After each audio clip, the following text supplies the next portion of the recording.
Dalam waktu 2 minggu, Theo terus dihantui rasa penasaran perihal alasan mengapa Ian memilih berhenti dari kuliah dan pulang ke negara asalnya.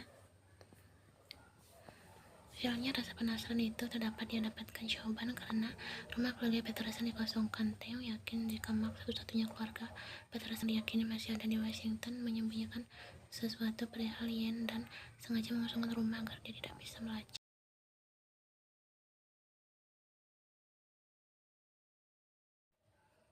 Kenapa aku tak bisa tenang sebelum memastikan Ian baik-baik saja, gumanya pada diri sendiri. Meja ruang pribadinya di dalam mansion penuh dengan kertas berisi coretan asal yang selalu dia lakukan jika sedang cemas. Tak lama dari situ, pintu terbuka. Siapa lagi yang berani memasuki ruang pribadinya secara langsung, kecuali istrinya. Dengan senyuman yang senantiasa terpantri jika bertemu Taeyong, perempuan itu membawakan segelas teh. Dengan wajah tanpa dosa, Selena duduk di paha Taeyong mengalungi kedua lengannya di leher. Pria yang belakangan ini terlihat cemas itu, satu tangan Selena beralih menyentuh wajah Taeyong dan menghalusnya seakan menandai bahwa wajah yang sedang dia pegang adalah hak miliknya.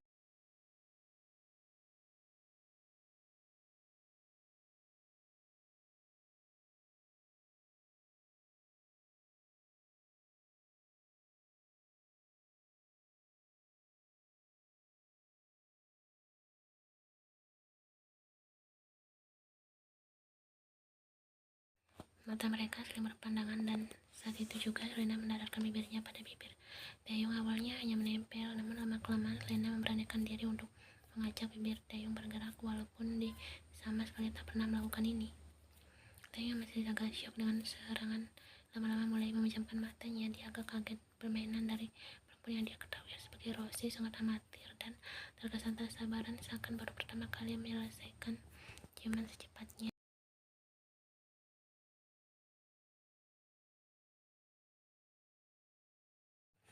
Sampai akhirnya Theo mulai bereaksi. Saat itu juga Selena melenguh karena cengkraman di rahangnya terasa seperti dan Theo mulai yang bersama pria.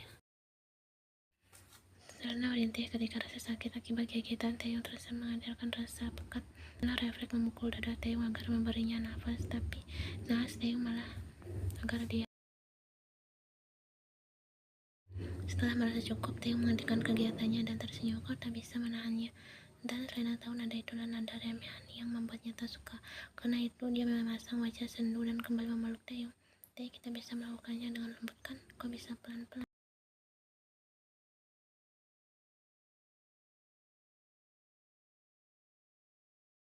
Rosie, jangan memaksakan diri. Aku ingin melakukannya denganmu. Nada Selena merendah, namun Theo sama sekali tak mengubrisnya. Malah pria itu menurunkan Selena dari pangkuannya dan pergi keluar tanpa sepatah kata pun.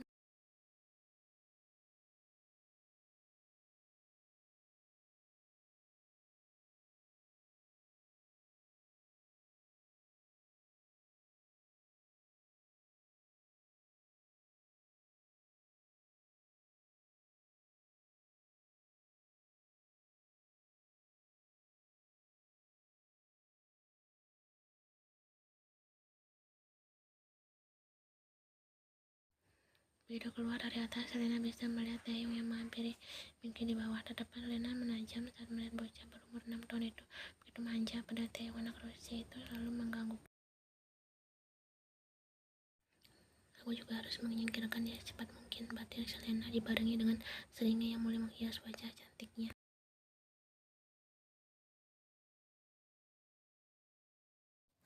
Dalam diam, Sao meraung di ruang tengah. Dia menatap segelas kopi dan omelet yang disiapkan putri tirinya pagi-pagi.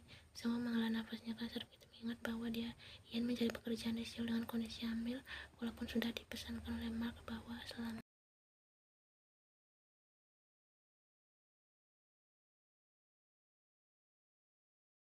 Ian di sini, pria berdarah Amerika itu akan membiayai hidup Ian, tapi putri tiri itu seakan tak peduli dan tak menyentuh uang dari Mark spesial pun.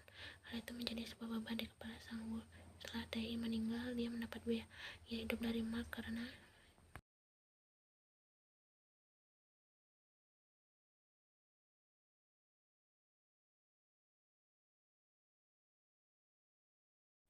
ketika ada nomor dari kenal masuk, Sangwoo pun mengangkatnya.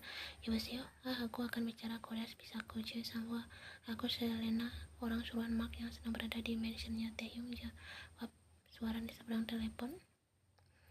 Kenapa kau menelponku? Sebenarnya aku yang meminta gadis bernama Yen itu agar kembali ke Korea, dan Mark bilang jika dia bersamamu, jadi aku minta kau untuk terus mengawasinya dan jangan sampai dia kembali ke Amerika.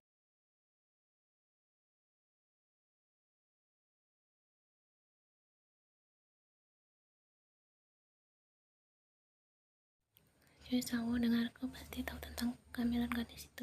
Selena menjeda ucapannya sejenak. Mark tidak tahu bahwa gadis itu hamil, jadi jangan sampai kau bilang hal ini padanya. Sangwoo akhirnya mengerti kenapa Mark terlihat begitu santai. Ternyata pria itu sama sekali tak tahu tentang kehamilan Yen. Karena merasa nada Selena adalah ancaman, akhirnya Sangwoo kembali mengiyakan ucapannya.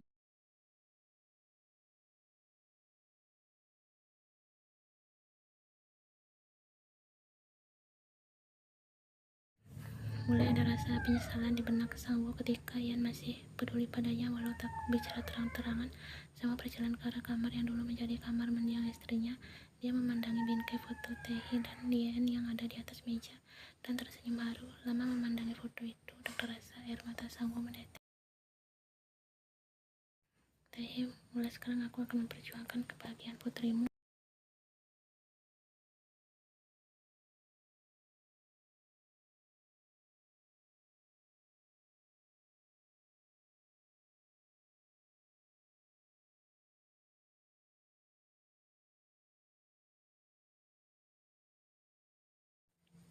Saat masuk, Yan bisa melihat Sangwoo yang duduk sembari menonton berita di televisi. Saat hendak ke kamar, ayah tirinya menginterupsi. Ada apa? Setelah membersihkan diri, bisakah kau temani aku mengobrol sebentar?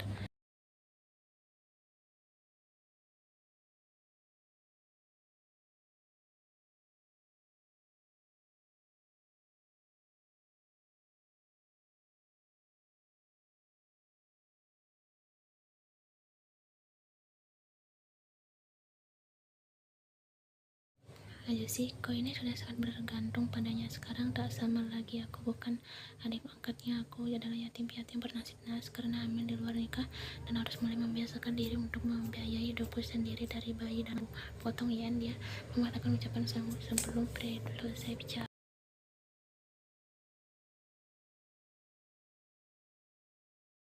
Sekali lagi Sangwoo diam, tak bisa menjawab. Sangwoo mulai merasa bahwa kemampuan Yan mendapat dirinya semakin buruk. Apa akan bekerja untuk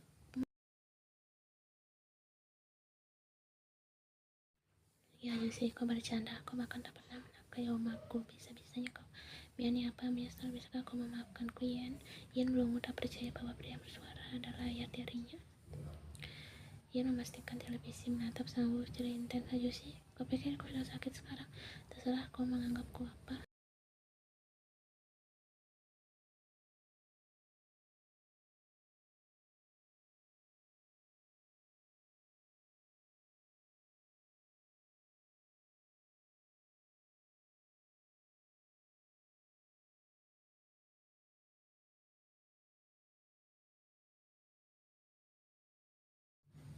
Yan mengelak cepat. Entahlah, aku tak merasakan apapun. Bukankah itu bagus? Lagipun aku tak memiliki suami akan mengabulkan keinginanku, dan Sangwoo yang tak pernah merasakan menjadi ayah sesungguhnya hanya mengangguk mengiyakan. Master, kau habis mabuk berapa botol dengan Hakim France? Tanya Jackson yang sibuk menepuk belakang leher Tae di wastafel tanpa tubuh. Tae terus memuntahkan cairan dalam warna bening, terus menerus lalu memati dirinya di sel mental. Aku tidak minum apapun. Sekarang sudah terhitung 3 hari sejak keanehan yang dialami Taeyong dimulai. Mafia garang yang disegani itu beberapa hari ke belakang sudah mulai kehilangan image-nya.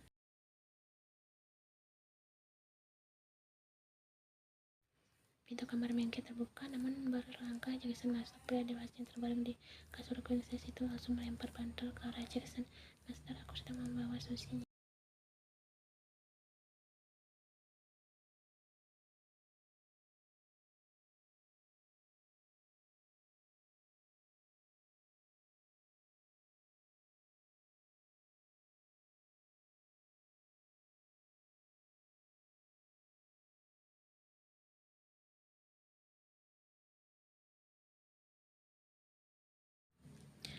Minky mengembungkan pipinya. Bocah berumur 6 tahun itu lama-lama kesal dengan sikap sang Dedi yang mulai aneh. Sudah 4 makanan berbeda Jackson pesan, namun tak dimakan dedinya karena alasan tak selera.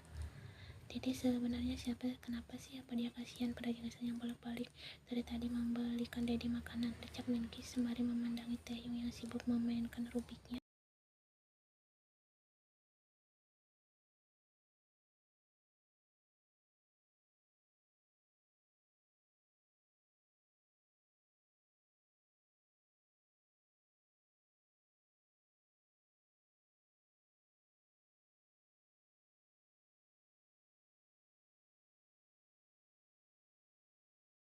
Dedi, apa Dedi tak mendengar Minky? Suara Minky mengeras karena tak mendapat gubrisan. Hei Minky, dari mana sifat kasarmu itu? Kau membuat Dedi kaget. Balas Taehyung karena kesal. Minky merebut paksa Rubiknya dari Taehyung. Minky duduk di pangkuan Taehyung yang sedang dalam posisi bersandar di ranjang dengan kaki dilonjorkan. Kenapa Dedi tidak bekerja? Tanya Minky mulai menginterogasi Taehyung. Malas bergerak.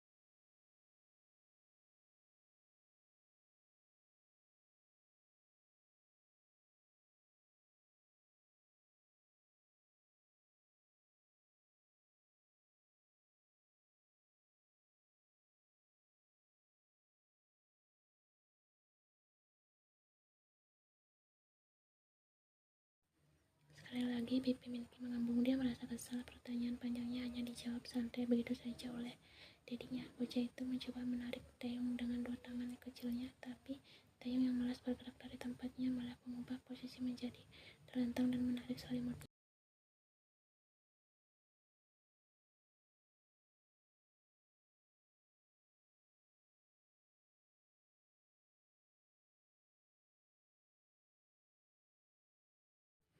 Sekarang dua insan berbeda bagian dari duduk manis di sebuah sofa dalam apartemen untuk membahas sesuatu. Selena, kok serius? Selena mengangguk. Ucapan pria yang sudah mengangkutnya untuk lebih masuk dalam dunia gelap dan penuh rencana.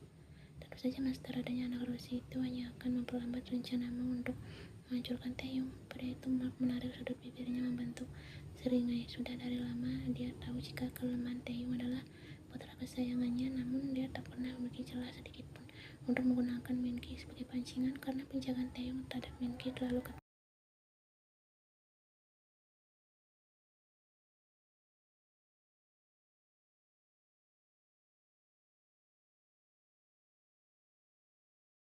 Bagaimana caranya? Ingat bodoh, kau saat ini berperan menjadi Rosie.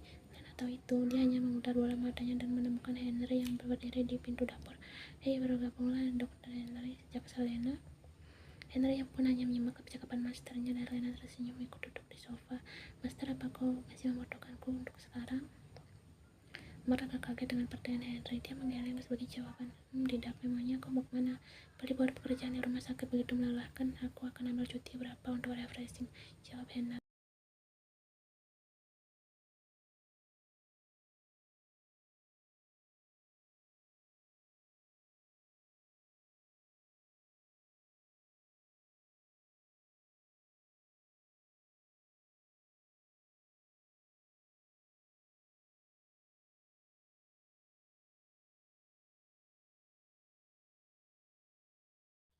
Selena sidang itu juga dihadiri Taehyung.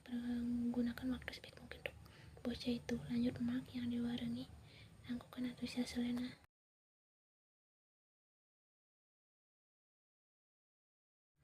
Menjadi wanita hamil dalam usia muda di ibu kota membuat Ian merasa bahwa hal seperti ini tidaklah mudah, walaupun belum terlalu kelihatan. Tapi saat melihat susu hamil ataupun check up ke rumah sakit membuatnya otomatis jadi pusat perhatian. Ayo sih, sudah aku bilang, aku bisa sendiri, ujar Ian kepada sang yang selesai mendaftarkan namanya untuk check up. Ian, harusnya kau bersyukur dengan wajah sangarku ini. Para suami wanita hamil yang mengantri memilih mundur. Kau dapat giliran awal.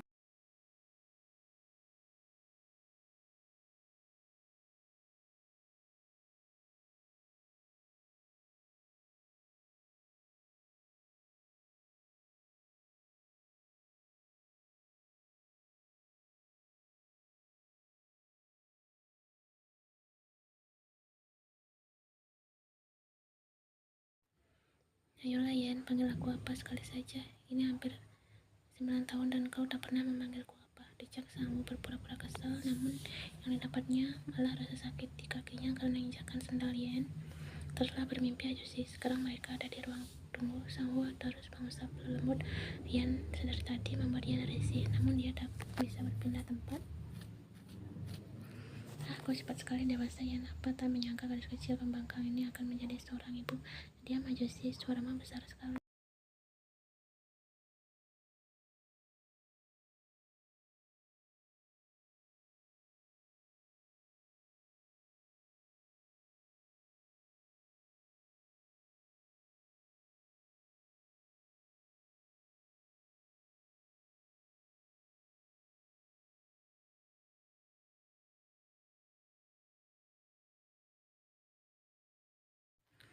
Sangwoo menoleh ke arah wanita berumur 30-an itu. Beraninya kau bicara seperti itu pada putriku. Yen mencoba menarik jaket Sangwoo agar ayah tirinya itu kembali duduk, namun Sangwoo masih menatap tajam ke arah wanita tadi. Hei dengar, jika ayah dari bayinya mendengar ucapanmu, hidupmu akan berakhir saat ini juga. Setelah mengatakan itu, Sangwoo baru kembali duduk mencoba mengabaikan orang-orang di kursi tunggu yang menatapnya. Nama Yen dipanggil otomatis. Sangwoo langsung ikut mengantar putri tirinya itu ke ruangan check up. Kenapa Ajusi bilang seperti itu? Lagipun ucapan wanita tadi benar, ujar Yen dengan nada pelan. Namun Sangwoo memberi kode agar Yen diam. Yen, sekeras apapun kau mengelak, sekarang kau sedang mengandung darah daging mafia itu.